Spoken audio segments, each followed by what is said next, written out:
welcome to Conversations for Human Connections.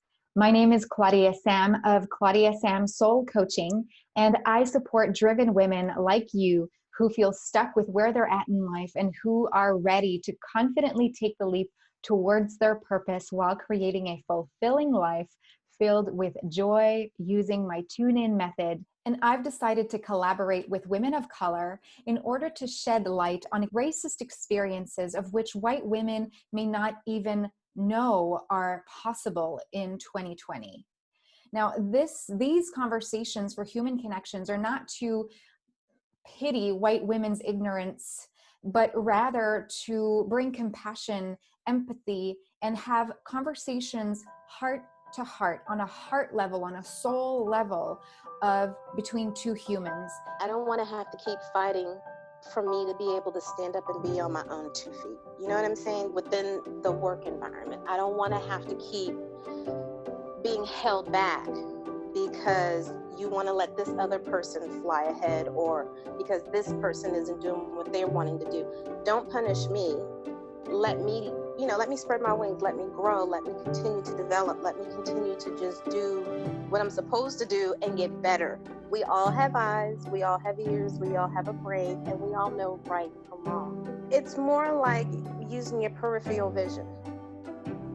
And in doing that, you get a better view because you can see everything on both sides instead of having tunnel vision and, operating life based off of what you've been taught, what you've been told, and just moving forward like a robot in that direction. You've got to see the full plate.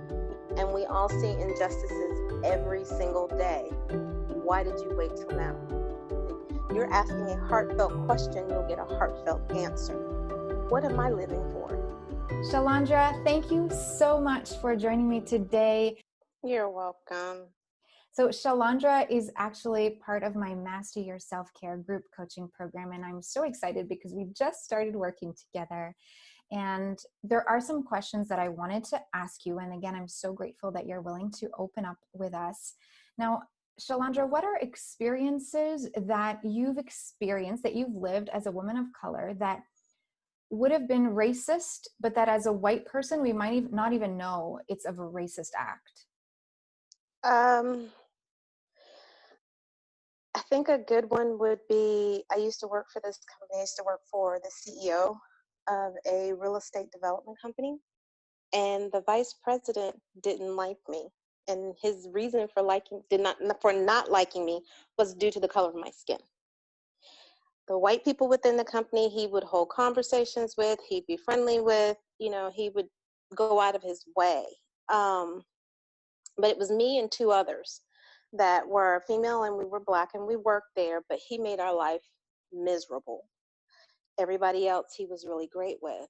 The breaking point for me in that job was the CEO treated me like family, basically. I had access to his house. He'd send me to his house to do things, or, his kids, his wife, they were just good people.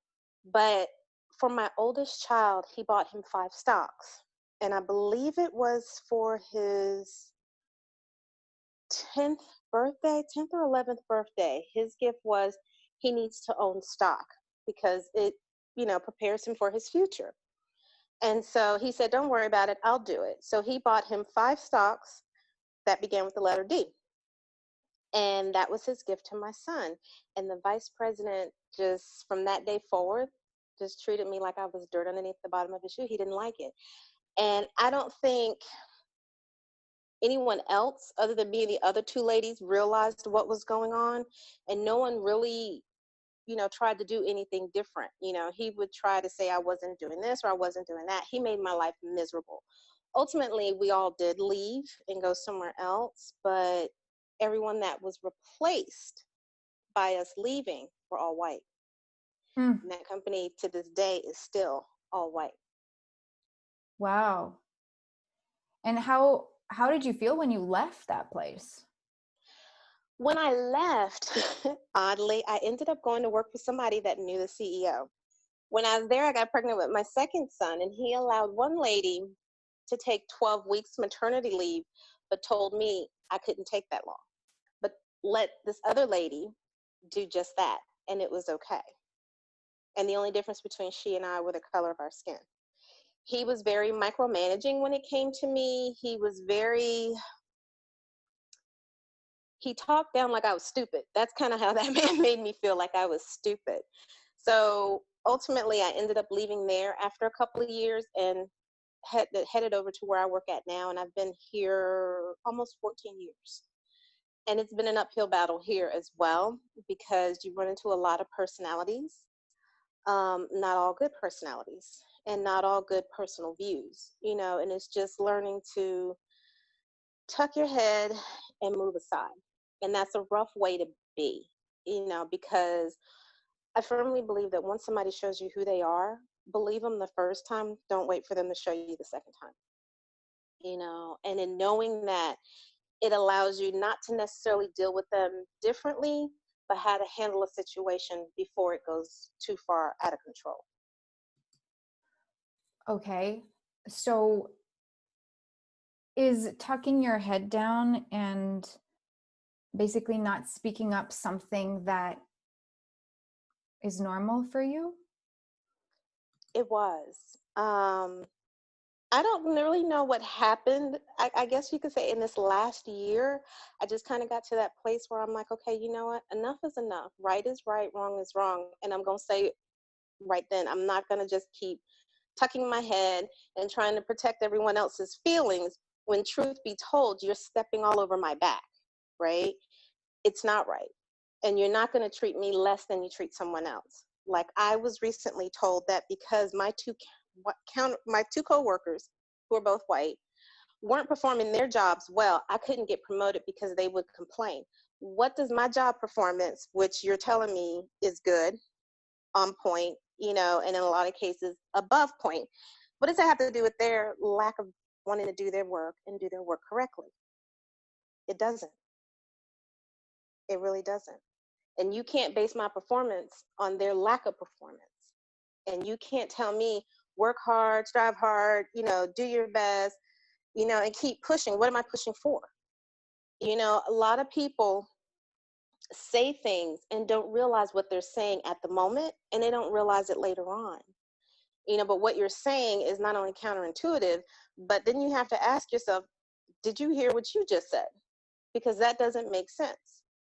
Did you ever ask someone that? Did you ever call someone out on that? On that one in particular, no, I didn't. What I did was I just took a step back. I said, okay. And then I went to myself, and I went kind of in a little place where I could sit and process that information. And then I asked myself, what do I want to do about it? Is this the environment that you really want to spend the rest of your time in, knowing that you're being punished because of these other two individuals' inability to step up to the plate and do their jobs? And the answer was no. But it also allowed for me to be a lot more vocal after that point. And if I see it's right, I'm going to say it's right. I will congratulate you. But if it's wrong, I'm going to ask you why. Why would you say that? Or why would you do that? But in that particular moment, it really did force me to just kind of take a step back and say, okay, this isn't it. But it's also a culture that's been fostered. In major corporations, I think a lot of CEOs don't realize that you foster a culture from top down. And then in your hiring process, if you're not careful, like minds hire like minds. So it makes it that much harder to maneuver. And I don't think they get it. What stands out for me in what you're saying is that you seem to now not care about what they think and almost say fuck them in lack of a better word, but I'm curious, what was it? Because there must have been what I'm understanding from the conversations that I'm having now is that there was a point in time when women couldn't speak up because otherwise there was that fear of being pushed down. So what made you be like, fuck that? We hired a new girl who I took under my wing. I call her my third child. And bless her heart, she is flighty, but she's still learning. and she's not used to working in this conservative corporate environment. So she stumped her toe, bumped her head, the whole nine, the whole way through. And he hasn't been quite as easygoing with her. So I had to take her underneath me and just kind of help her get through. But one day she did something and said, I was trying to help someone else out, one of the other two ladies who weren't doing what they're supposed to be doing. And she ran over to say something, and she looked at me and she said, "You're going to smack me, aren't you?" And I said, "Yeah, back off." And I just went and I told my manager, I said, "This was a conversation. This is what was said." And I meant that from the bottom of my heart. And he looked at me. He was like, "Okay." I said, "What people get tired, and when you get to that place, it's just, you really have to ask yourself, what am I living for? And at the end of the day, it's for me and my family. Money, we all need it. You need a roof over your head, you need food on your table, you got to pay your light bills and so forth. We all need it, but at what cost? And I'm just kind of at that point now where I'm too old to keep doing this. I have two male children. What example am I setting for them? What is an exact example that you're saying, like you're too old for this, like you don't want to keep doing this? What's this? I don't want to have to keep fighting for me to be able to stand up and be on my own 2 feet. You know what I'm saying? Within the work environment, I don't want to have to keep being held back because you want to let this other person fly ahead, or because this person isn't doing what they're wanting to do. Don't punish me.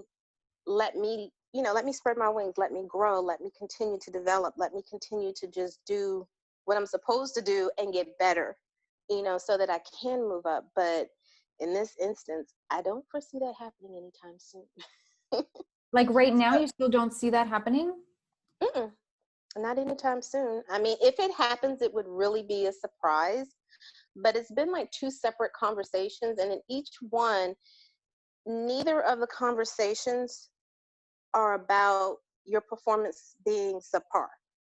It's because of this person or because of that person. They have nothing to do with me. So why am I being held back? And so I just got to that place where I'm like, okay, you know what? Enough. You mean that Stand your up. advancement in the company where you work is based on excuses, and Yep. you think it's based on the color of your skin, the stagnation? I'm the only Black person on my team. And in my office where I'm at, I'm actually the only one. Yeah, I'm the only one. There are 4 that are Middle Eastern. The rest are white. Everybody else is moving up and going on and getting more responsibility. I get more responsibility and roughly the same pay, and I'm still in the same spot. So if, for example, someone in your team was, quote, a good white person who wanted to do something about it, what could that person do to help break that pattern? Fight for me instead of against me. And how would someone do that? By moving the needle and pushing forward. Let's find out what, if anything, work related or performance related is truly holding me back. Let's develop that area. If it's not performance related, then okay, what's the problem? Work with me, and push with me and push for me to get me to move up. A perfect example, they started this like a team board. I can't necessarily call it like a blog, but where somebody will post something and you can go kind of like an internal social media board. And one of the guys wrote a letter to the CEO, the COO, and our CRO, whatever CRO stands for. And the letter basically says, you want to do something to affect change within the corporation, and you need to have more senior level people that look like the people you were trying to reach out to. There are no Black people on the board. You could probably count them on your 10 fingers and 10 toes, the number of Black people that are in any kind of management position within the corporation.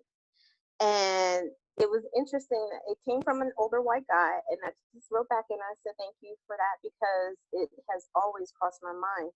You want us to work hard, push hard, but you don't see any of us being promoted up to that level at the same rate as our white counterparts. So if you want to affect change, you've got to start internally and look at your processes that you have in place.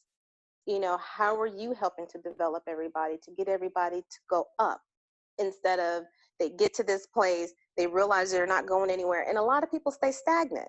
You know, the money is good, so why am I going to leave? If I go up, cool. As long as I don't get demoted, I'm fine. I don't have that kind of personality. You know, my whole thing is to continue to grow in life, not to stay stagnant. You know, so if I can't grow there, you also don't want to be a job hopper. You know, and so it's almost like a catch-22.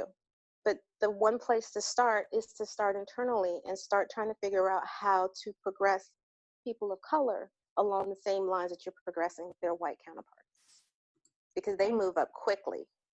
Right. Thanks. I'm curious, do you feel like your colleagues are seeing and wanting to see what you're experiencing? No. And to be honest, none of them have actually reached out to me on the subject since all of this protesting and everything else that's been going on. None of them have said anything. That's the quiet culture. It's that it'll die down soon type mentality. That's the way I look at it. It may not necessarily be that way because you can't read people's minds, or at least I can't, but that's how it looks. Okay, so let's talk about that silence lens. Why do you think white people stay silent? You have those that stay silent because they don't care. You have those that stay silent because they don't know what to do or how to do it. You have those that stay silent because somebody else will take care of it. And then you have those that just stay silent and you don't know why.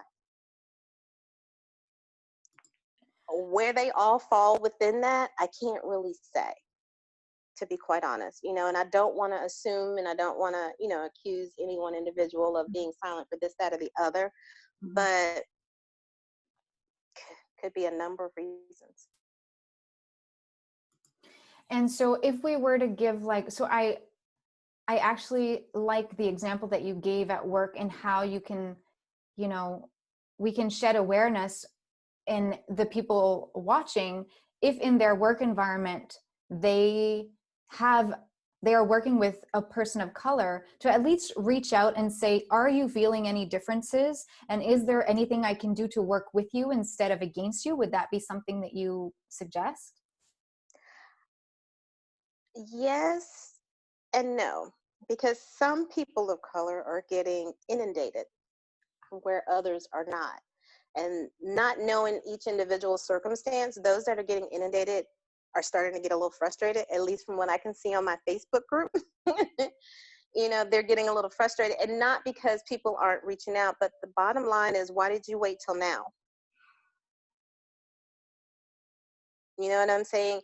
We all have eyes, we all have ears, we all have a brain, and we all know right from wrong. And we all see injustices every single day. Why did you wait till now? You have some that have been actively trying to do things and make change, you know, all this time, because that's just who they are and what they choose to do in their pastime. But for everyone else, this can't be an aha moment for you, because you've known for how long, you know, that we've been here, that there's an issue. There are a lot of activists out there who are white. You know, this is something that they're passionate about, that they've been doing for a really long time. And then you have those that it doesn't even faze them because it's not something they have to deal with. So when you don't have to deal with it, why stop long enough to think about it or to do anything about it? You know, everybody's passions are different. So my thought process is, you can't blame the whole race. Mm. You know what I'm saying? You can't blame the masses for 100 individuals. But you can get everybody to kind of like open their eyes and say, okay, we do have a problem. Let's kind of sit down and figure out how to fix this problem. I feel like it's like when you choose to prioritize you and to Mm-hmm. take care of yourself and to go on with your self-development, that's because you're ready, and there's a light switch inside of your body that says now is the time. Mm-hmm. That with this white lens of being born white and being born with all of these unconscious rules of what's better, what's good, what's right, what's wrong, there needs to be that light switch on that says, I need to get out of that white lens. I need to stop seeing only from the whiteness, because it's so ingrained in our DNA. Mm-hmm. People need to make the conscious choice to stop seeing in that way. It's more like using your peripheral vision. Mm.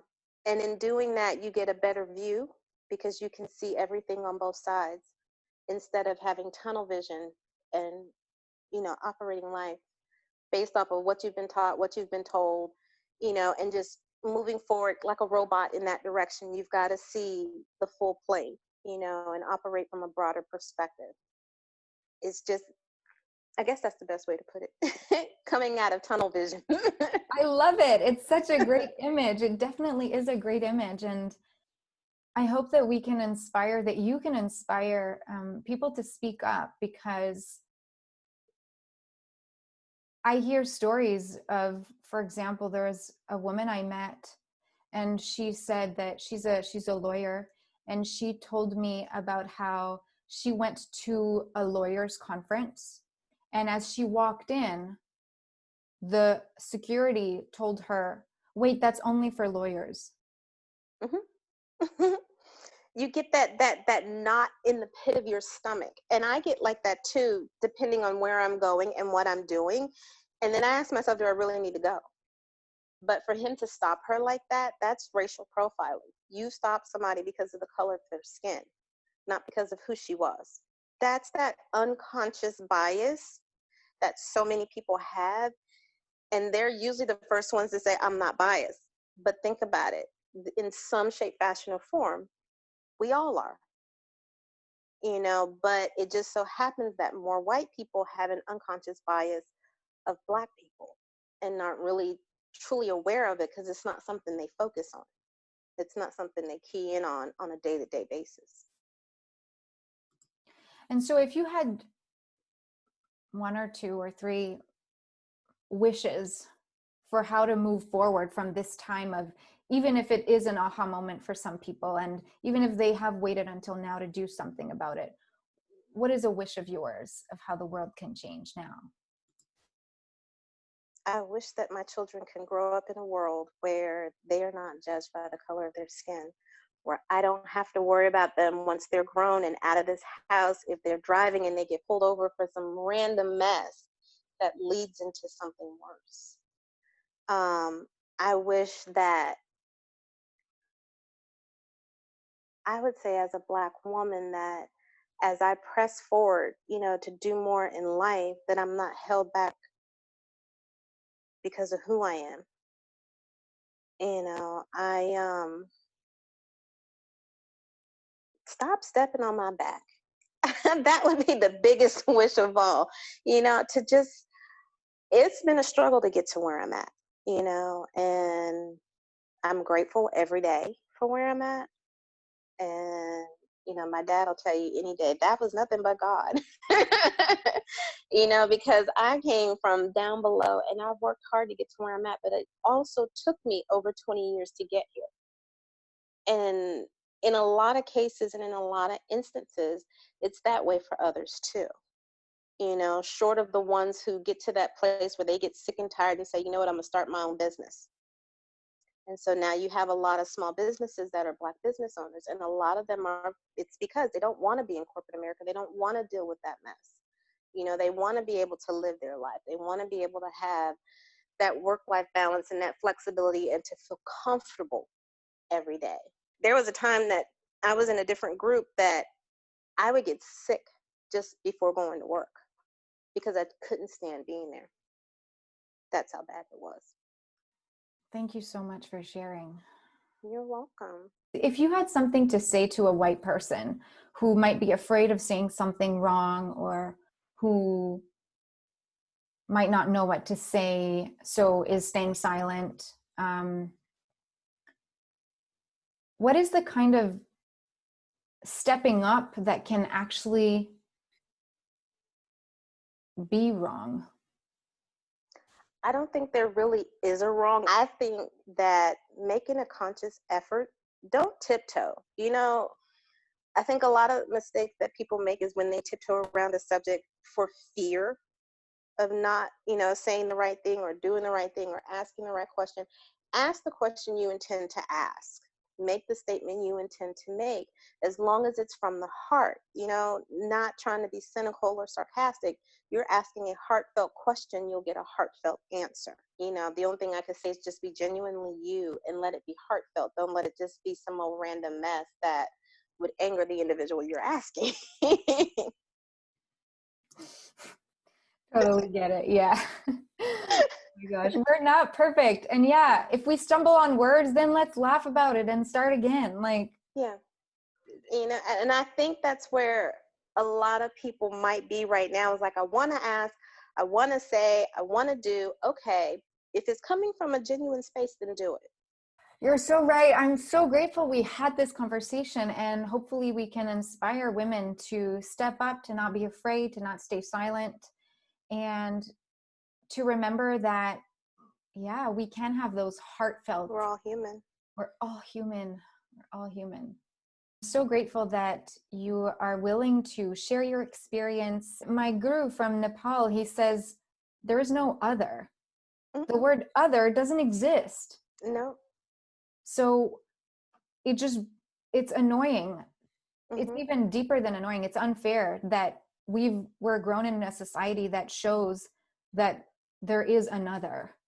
And now we just have to undo that. And that's the hard part. That's the taking off the Band-Aid that many people don't want to do the work for, and that maybe many people stay silent for because they don't want to take that Band-Aid off. They're so comfortable in their beliefs that they don't want to move ahead and out of that. So maybe in time, and not everyone has to step up right now if they don't feel like right now is not an issue, but at least don't let other people that you see and that you witness being victim of racist acts just be, because, well, that would be wrong to do nothing. Yeah. Thank I you agree. so much. You're welcome. I'm so grateful for you. Thank you. I'm so glad to be in your group. Basically, what it comes down to is that we need to hold hands beyond thinking I'm not racist. We need to sit with ourselves. And it takes courage, it takes willingness, it takes patience, and it takes the desire to humanly grow into being a best version of yourself, a better version of yourself, a feeling better version of yourself, a more accepting, a more compassionate version of yourself. Because to sit with yourself and recognize that as a white person, you've been seeing with white lenses through your whole life. It takes courage to just recognize what that is, what that has done, and how it shapes our responses, our subconscious dreams, and how it's different for a person of color. Because we are all human, we all have the same pumping heart. Why can't we connect humanly on the level of our hearts? And it does start by staying put in silence, sitting with ourselves, shedding layers of identifying with our identity of a job, of a title, our place in a family, in society. Taking those layers of identification away, peeling them, and really connecting to who we are as a being on a soul, heartfelt level. And hopefully these conversations for human connection can help you better understand if that's what you want to do. And it's step by step. It's by asking questions. It's by doing what you can, even if you think you're doing it wrong, even if you think you don't know what you're doing. Hey, I didn't know what I was doing. I just did it. And it's not for pity, again, of the ignorant white woman. It's for compassion. We are all human, and we all deserve to get rid of the other and really unite as one. Thank you so much for watching. Thank you for listening. Thank you for being you.